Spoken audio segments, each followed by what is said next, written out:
By the time I found out that she was up for adoption, she was dead set on, no, I need to just be realistic about my life and what my future holds.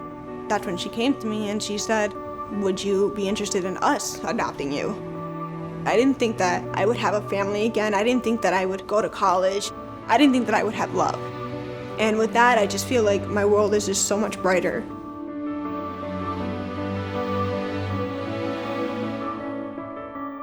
Hey everybody, and welcome to this week's Angel's Garage. Do we have a show in store for you today? None other than an icon, a legend, and an innovator and a pioneer. But this week I wanted to ask you a quick question, Mark. What car movies do you like? I like The Last American Hero, and I like Rush. Okay, I like Tucker. Oh. It's good to know. We're going to be talking cars today, of course. We'll be right back with none other than our special guest.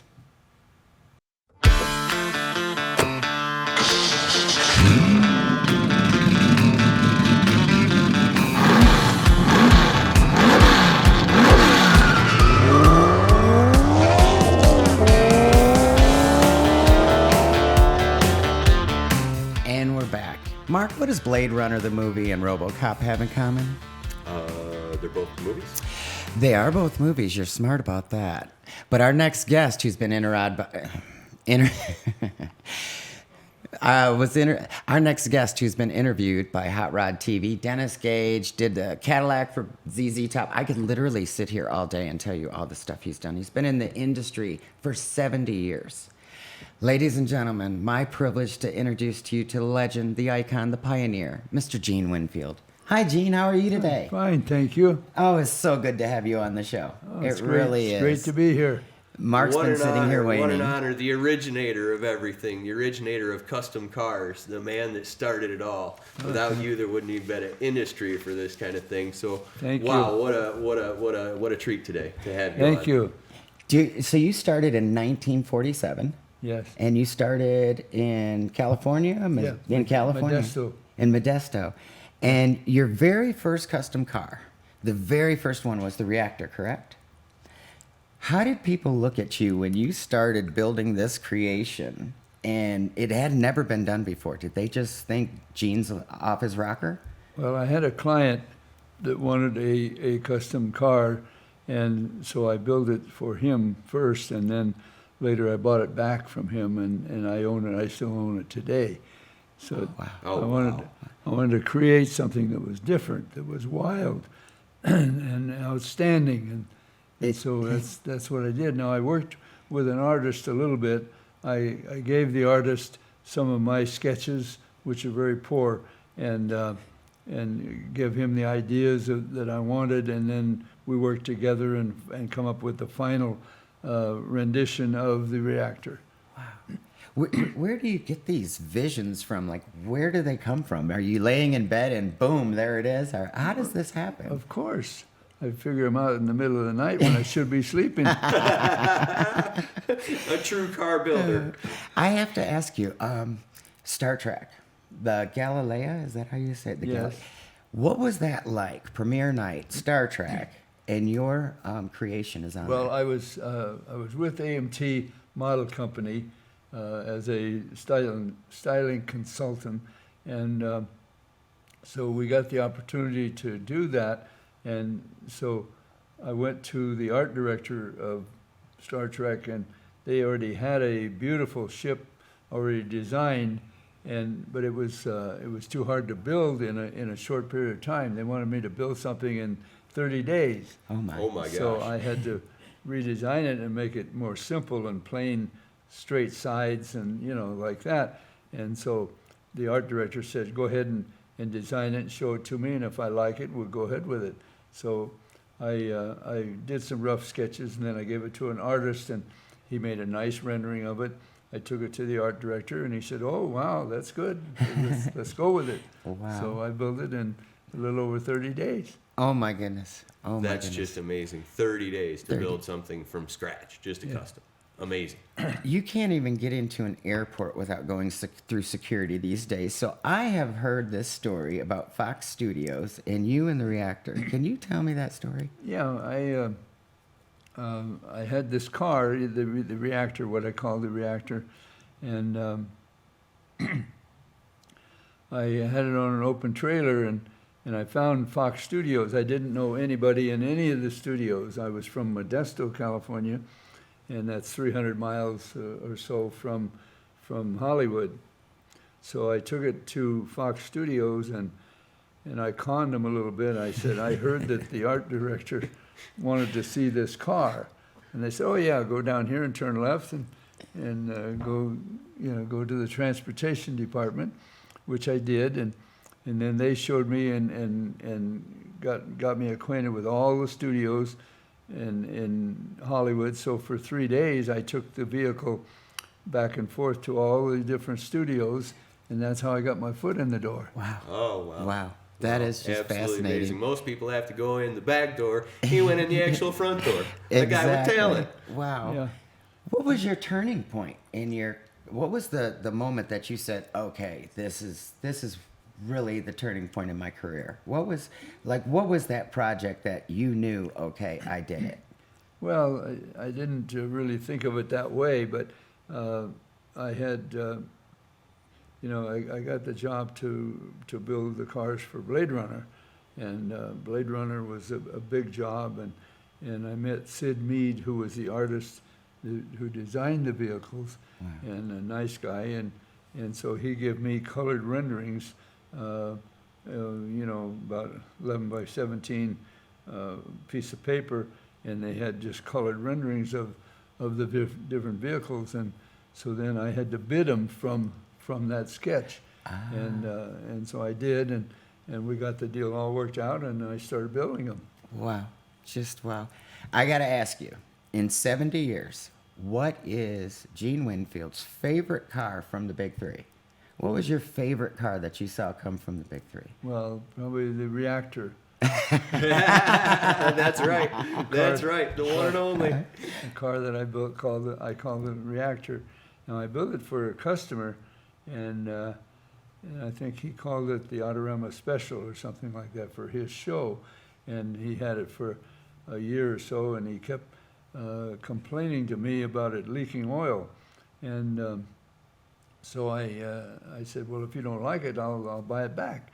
He said, okay. So I bought it back for the same money that I charged him, and I had to borrow money to do it.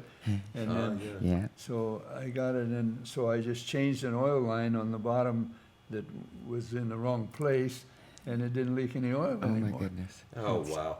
Now, who came up with you came up with the idea of the bubble top that opens like that, yeah. and the doors that are all actuated? Oh and- yeah. Oh, Oh, my yeah. gosh. Yeah. That's just amazing. Yeah, that was all my ideas. Yeah. Now, the top, how were you able, is that a custom top, or was that like a piece that you took off of like a helicopter? No, I made that all from custom, That's all from all scratch. custom from scratch. Oh yeah. Wow. I had to make a plug. We made a plug, and then we take a mold off the plug, and then Yeah. turn that off. Right? When you're Busy a custom man. car builder, Busy everybody man. wants to ring your phone. Even if I wanted to be adopted, who would adopt a 17-year-old?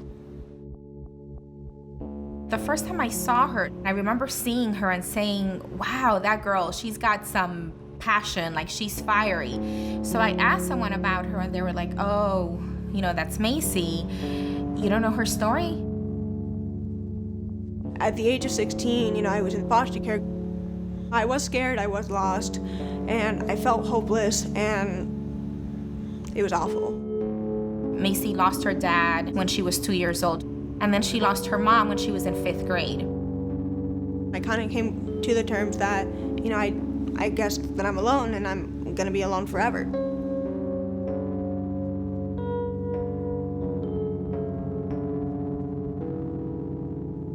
By the time I found out that she was up for adoption, she was dead set on, no, I don't want to be adopted. I need to just be realistic about my life and what my future holds. That's when she came to me and she said, would you be interested in us adopting you? Once I got into the family, my world started to change, my mindset started to change, and my future started to change. I don't even know, but like, the person here, Macy. Okay, Lynn, the one that's coming is yours. I decided not to say. That was probably the best of all the choices. My little brother Christopher, he likes to play outside and play video games. My sister, we share our clothes. We steal each other's clothes, actually. That little stuff where, I'm cooking with them, I'm going shopping with them, I'm walking with them. Those little things mean so much to me. She doesn't have to worry about, I'm alone, no one loves me, what is my life gonna be like 10 years from now? She's just got normal worries that anyone her age should be having. Whenever you're going through a rough time, I love that I can just turn to someone, which would be my family. And I love that I can make my own achievement and they'll be there for me. She has done, just like with so many things in her life, exceptionally well. She wants to become an art therapist. She kind of wants to combine her love of art with also her empathy and her understanding of the human struggle and human behavior.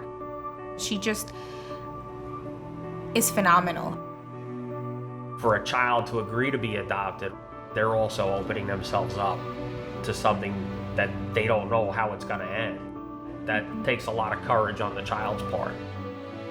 I didn't think that I would have a family again. I didn't think that I would go to college and, I didn't think that I would have love. And with that, I just feel like my world is just so much brighter.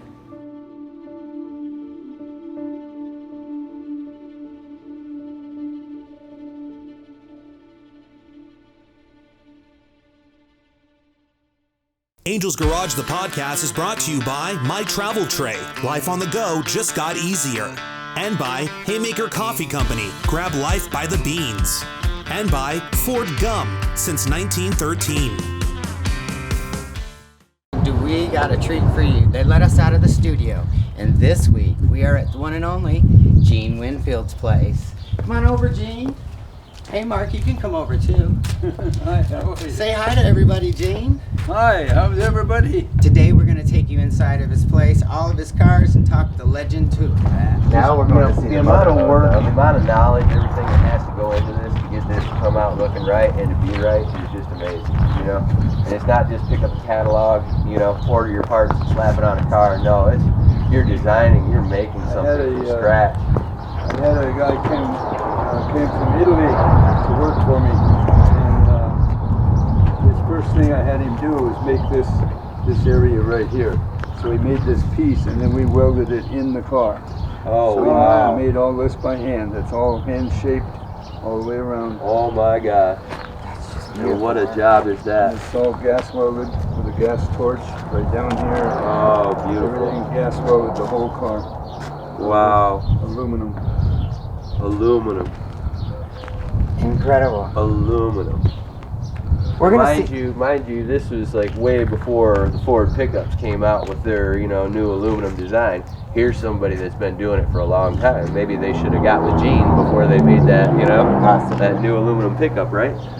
Yep. Could have got a few pointers from the master. Wow. Could have got it done right. Wow. Gene's got more to show us. We'll be right back.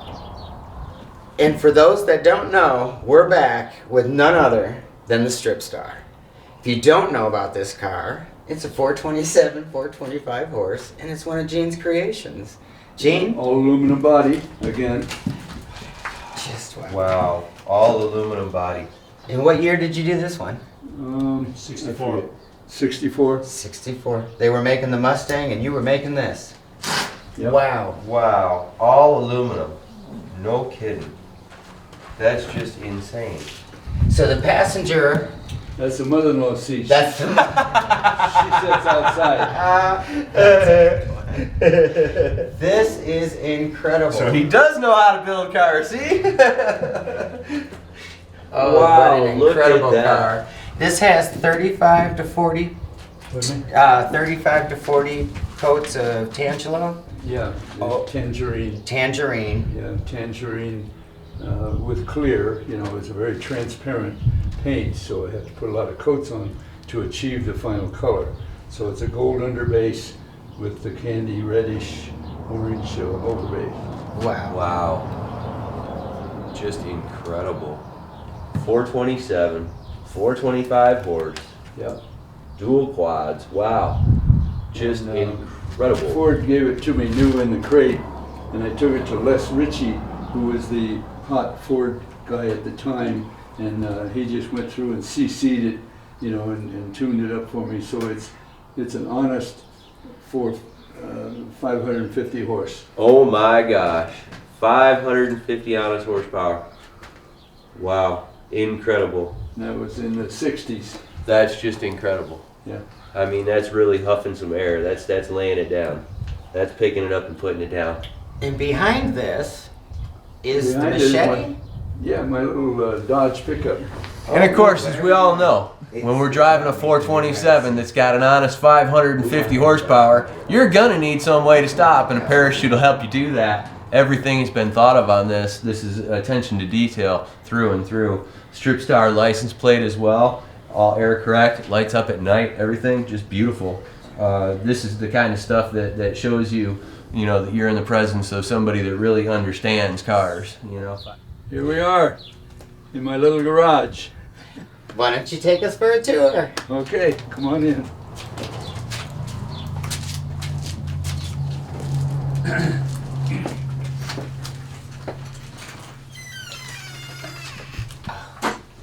Oh my goodness. Oh my.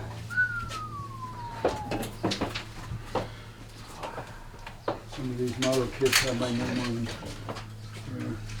This was my sedan delivery. This was your sedan delivery model? Oh wow, it's got your picture on it and everything. Oh wow. Oh, an actual model with, Oh wow. my They gosh. come out with it again 4 years ago. They put my same picture on the box. Oh my goodness. Well, you That's never the way to stay aged. young. Yeah, That's yeah. really good. Wow. That is super cool. Had his own model. Wow, look, Troy, Michigan. See? Oh, that's real cool. Gene had his own Everything's models. still USA. Wow. This is a trove of treasures in here. Look at Oh my that. goodness. Back to the Future time machines. Wow, that's yours there too. Yeah. Wow. So now these are all cars that you've done over the years, like Well, this 40 no, Ford right here. Yeah, yeah. that was my done car. for you. Yeah. But Wow. I didn't do all of them. You know, I did most of those, but not all of them. Wow. Where did this come from? Oh, I found that up in the mountains at a little store, and I bought it. That's I'm cool. gonna make a root beer sign out of it. So today we're going to show you tips about how to use a paint gauge, how to identify incorrect bodywork, and how to rectify that with a copper spoon when you're welding. The purpose of a paint gauge is to show you how thick the paint or filler underneath to the metal is. They can range anywhere from $20 all the way up to hundreds of dollars, so be careful which ones you buy. There is a limit as to you're wasting your money. Some of the ones that are moderately priced do just as good of a job as the ones that are super expensive. As you can see, Angela with her fancy nails is displaying the model here that we like to use in our shop. But her nails are so thick that the paint gauge won't stick there either. As we're chipping away and getting the old nasty filler off of here, we discovered the cause of it. Mr. Ugly, rust underneath everywhere, popping off the filler and paint. Oh boy. So if you use a sharp chisel and you keep it level to the metal, it'll save you a lot of time, it'll save you a lot of money in sandpaper. The next step is going to be sanding off any kind of old nasty welds, grinding all that off and getting the metal clean again. As you can see from the fender that we're working on, we've discovered some really bad welds and some really bad rust underneath. I like to use a copper spoon as a backer because the weld does not stick to the copper, but it gives you a surface that the weld stops where you want it to. I got the piece of copper from the recycling yard. Once I told the gentleman what I was doing with it, he gave it to me for free. Now I'm going to show you how to start tacking your fender in place and how to start welding. So I like to start in the middle of the panel, because that way you can work your warps out to either side. As the metal grows or changes its direction, you can work it still. If you start on the outsides, you're already screwed. And that's how you build on a budget today on Mark's Minutes.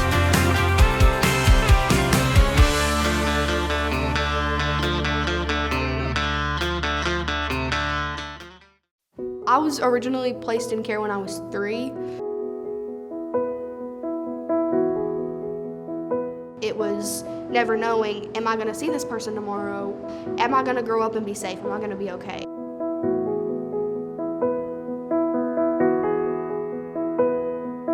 think finally having a family, someone who said, we want you, and that's not going to change.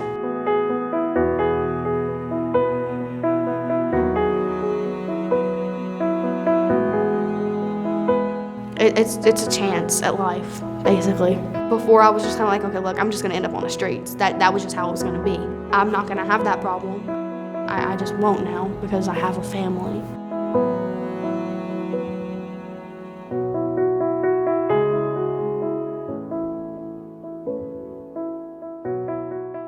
Angel's Garage, the podcast, is brought to you by My Travel Tray. Life on the go just got easier.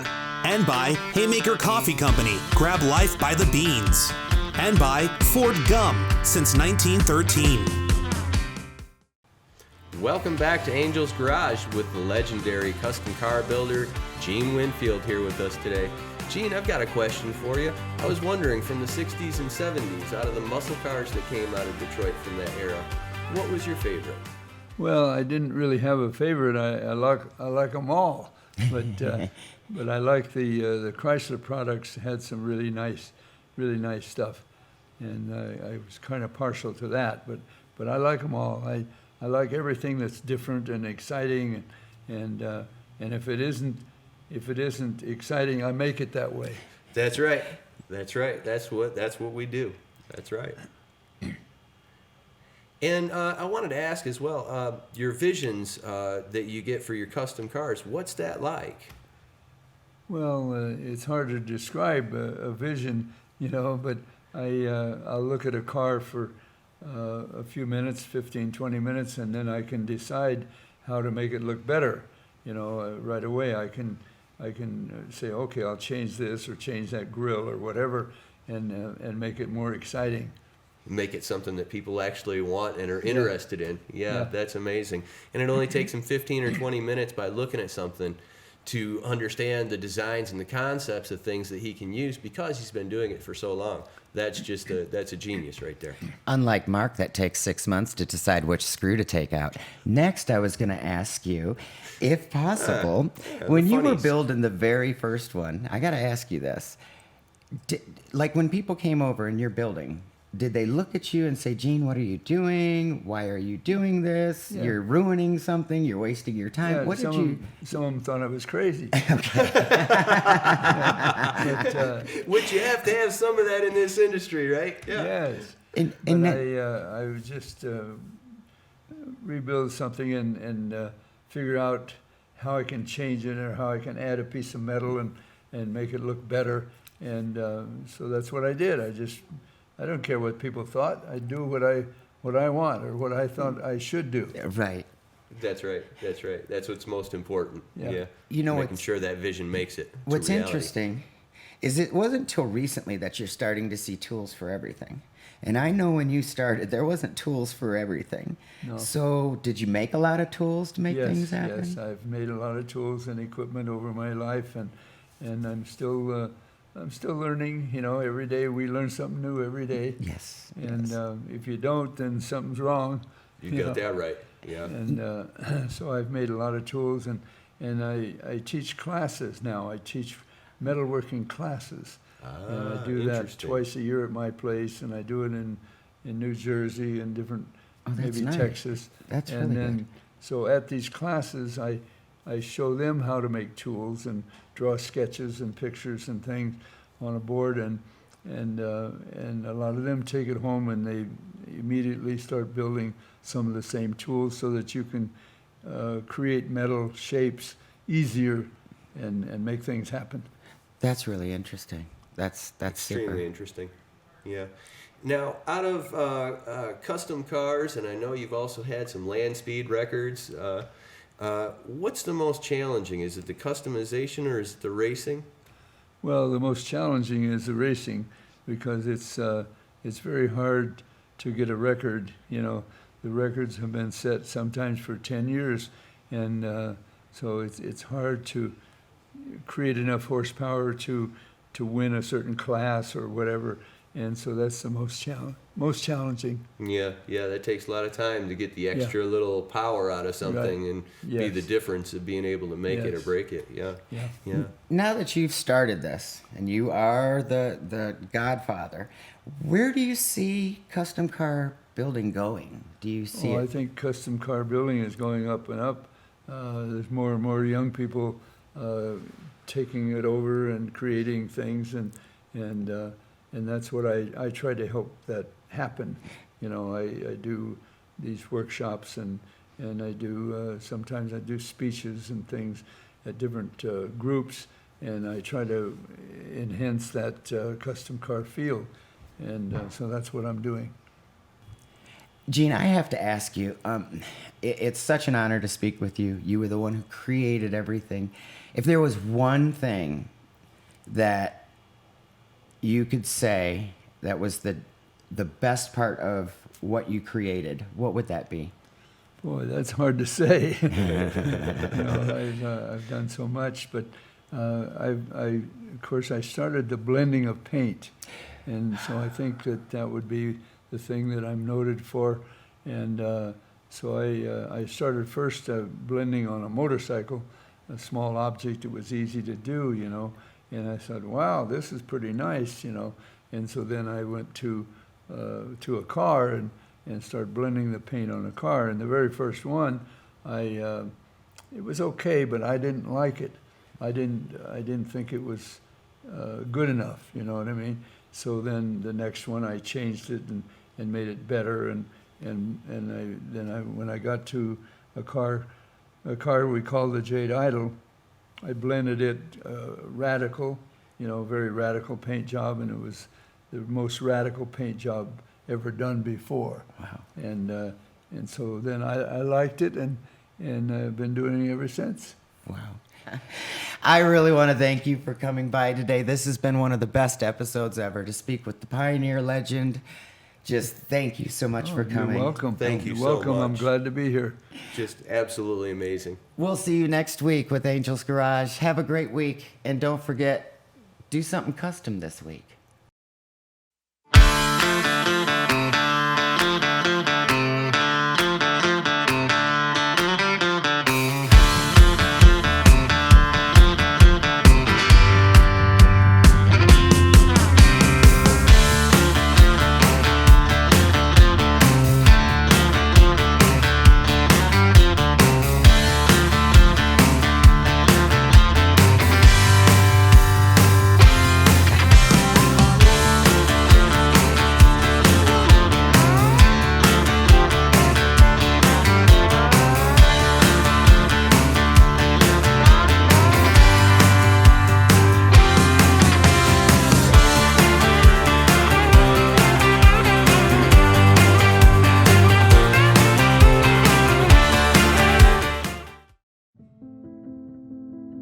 It's a miracle being adopted and having a family, because it actually feels like you have someone who loves you. Most of the time, it's like a warm, calm feeling, like I can sleep at night.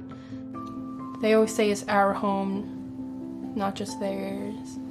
It's our pets.